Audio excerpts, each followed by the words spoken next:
Bueno, empezamos con los sensores no lineales. El primero de todos es el termopad, que basa su efecto en el efecto termoeléctrico. El efecto termoeléctrico es simplemente cosas que sabemos ya de hace ya mucho tiempo. Aunque hace mucho tiempo el Thomas Civic descubría que se creaba una corriente eléctrica en un circuito cerrado por dos metales distintos, ¿no?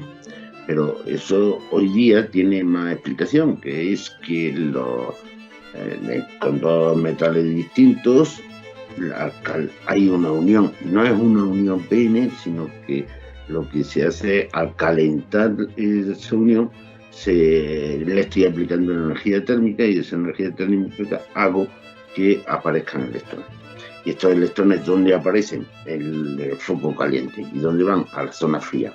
Y es lo que Civic descubrió sin saber todavía el movimiento de electrones. Bueno, pues esto lo que se hace es que el funcionamiento del termopad es el que más se aplica hoy día en la industria, y porque es muy barato y funciona bien para medidas de temperatura de bastantes grados, de 500 a 1500 grados, y bueno, es una forma de medir la temperatura bastante bien, ¿no? Pues es una unión caliente, y entonces se parte y se quedan dos metales en una unión caliente, y en vez de recorrer una corriente, cuando yo cierre esos dos metales tendré lo que veíamos como corriente eléctrica, pero al abrirlo tengo una producción de fuerza electromotriz, que cuando cierre se va a convertir en corriente eléctrica. Por lo tanto, tengo una fuerza electromotriz. Esa fuerza electromotriz me viene dado, la cantidad de la fuerza electromotriz me viene dado simplemente por el coeficiente de Civic. Ese coeficiente de Civic es la relación entre la tensión y la energía térmica aplicada para sacar la electrones. O sea, la relación entre la tensión y la temperatura es el coeficiente Civic. Y ese coeficiente Civic no solamente depende de eso, sino de los materiales a lo que está hecho el termopad, ¿no? Y además se distinguen industrialmente como los tipos. Tipo E, a ver si puedo poner, sí. Tipo E, ¿no? Es de cromocostán, el coeficiente de Civic es 61, tipo J, tipo T, K, R. Además se distinguen por colores industrialmente. Bueno, por el rango de temperatura de estos termopares están aquí de 170 a 1000 grados centígrados, o menos 50 a 1700 grados centígrados, el tipo R. El más normalito es tipo J, hierro costán. Bueno, lo que se hace normalmente es coger y medir la tensión. La fuerza electromotriz la voy a medir con un voltímetro. Al medir con un voltímetro, el voltímetro tiene los conductores, que las pinzas del voltímetro son de cobre. Entonces, si voy a medir con el voltímetro y tengo dos trozos de cobre, aquí tendré otra unión de dos metales diferentes, y aquí tendré otra unión de otros dos metales diferentes. Por lo tanto, voy a tener también aquí una tensión y aquí otra tensión. Por lo que me va a medir realmente el polímetro va a ser el voltímetro va a ser la suma de las tensiones que se producen en cada una de las uniones. Va a ser metales diferentes, y voy a tener un gran problema. Ese gran problema lo voy a solucionar, o se trata de solucionar, normalmente con un bloque isotérmico. Se coge las uniones con unos tornillos, las uniones del voltímetro con el metal que está del termopad, y las dos uniones del voltímetro se ponen en un bloque grande isotérmico que tenga una temperatura, bueno, que mantenga la temperatura, mejor dicho. Y esa temperatura la mido con un termistor o cualquier otro, o con un NTZ.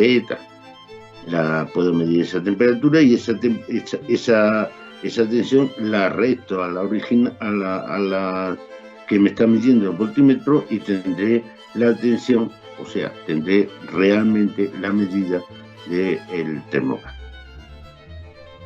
Bueno, pues, ¿de qué se compone entonces el termopar? Pues la unión de medida está en el extremo con unos conductores. Normalmente estos conductores están en una camisa de protección o en una vaina de protección, llevan una vaina de protección que para ir sujetos van aislados entre la vaina o van sin aislar en diferentes tramos, ¿no?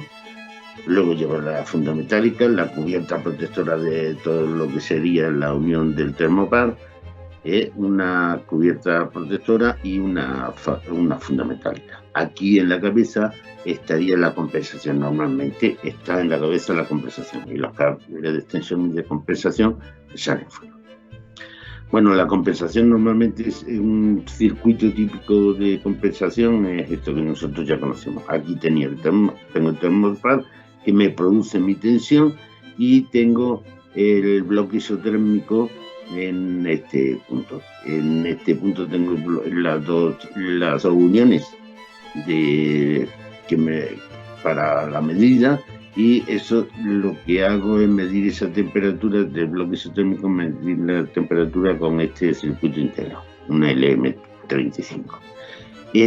Lo que me mide el circuito integrado y que me da como tensión este circuito integrado proporcional a la temperatura que tienen estas dos uniones, se lo sumo o se lo resto a la tensión total que me da la salida del termopar. La tensión total que me da la salida de la tensión que me da la salida del termopar la he aplicado directamente a un amplificador operacional. Este amplificador operacional, pues de microvoltios que me da la salida del termopar a milivoltios, pues 1000 veces me amplifica el amplificador operacional fácilmente 1000 veces, y tengo ya una salida, la salida, toda la medida que me hace el termopar, lo que hemos visto antes, V1 más V2 más V3, ¿no? La tensión del termopar más las otras tensiones. Y le resto aquí la tensión de la medida que me ha hecho, la tensión de medida que me ha hecho el bloque que he hecho en el bloque isotérmico. Eso lo aplico con una tensión de referencia al último amplificador operacional, y esta tensión de referencia es una tensión que yo aplico según el coeficiente de Seebeck. Como hemos visto, según sea el termopar, le tengo que compensar, tiene diferentes coeficientes de Seebeck, y por lo tanto voy a compensar con una tensión de referencia que va a tener cada uno de los termopares.